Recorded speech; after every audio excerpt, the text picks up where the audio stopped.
Aujourd'hui commence le salon de Vincennes, qui va durer jusqu'au 1er mai, dans l'esplanade du château de Vincennes. Je vous recommande de vous y rendre, ça va durer 5 jours de consultations diverses. Et c'est organisé par Joël Garcia.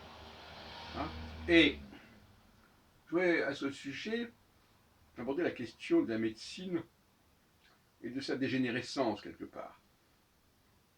Le médecin, autrefois, quand on disait qu'il allait soigner, ça ne veut pas dire simplement qu'il allait faire une ordonnance avec des médicaments.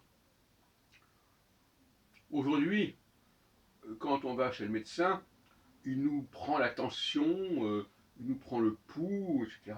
Mais il ne nous soigne pas directement. Il nous recommande des soins. Alors que normalement, au départ, il me semble que le médecin devait soigner par ses mains, notamment, par sa parole, il y a par là qu'il devait être capable de donner des soins, et pas simplement de recommander des médicaments. Le rôle des médicaments est une forme quand même dérivée, ce qui fait qu'on peut ne pas être doué comme médecin, au sens de la capacité à soigner l'autre, au sens direct du terme, et savoir recommander des médicaments. Il est donc capable éventuellement de diagnostiquer, mais pas d'agir, et encore diagnostiquer sans véritablement toucher la personne, palper la personne.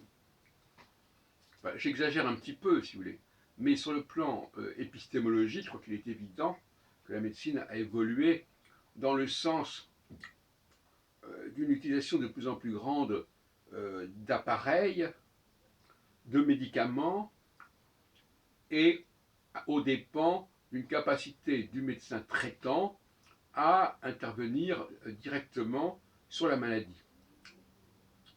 C'est effectivement le cas du chirurgien ou du dentiste qui interviennent directement.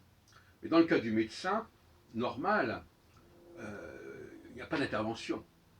Le mot intervention, précisément, renvoie à une certaine médecine qui reste désormais marginale et exceptionnelle, c'est-à-dire celle du chirurgien. Le mot chirurgien, d'ailleurs, comporte le mot chiros, qui veut dire la main. Donc le chirurgien, il est celui qui se sert de la main. Mais en fait, tous les médecins, au départ, étaient au sens littéral et étymologique, des chirurgiens. Donc il fallait avoir un certain don, comme le psychologue devait avoir un don pour sentir la personne, le médecin devait avoir un don pour sentir le corps de la personne. Et apparemment, ce n'est plus vraiment le cas. Et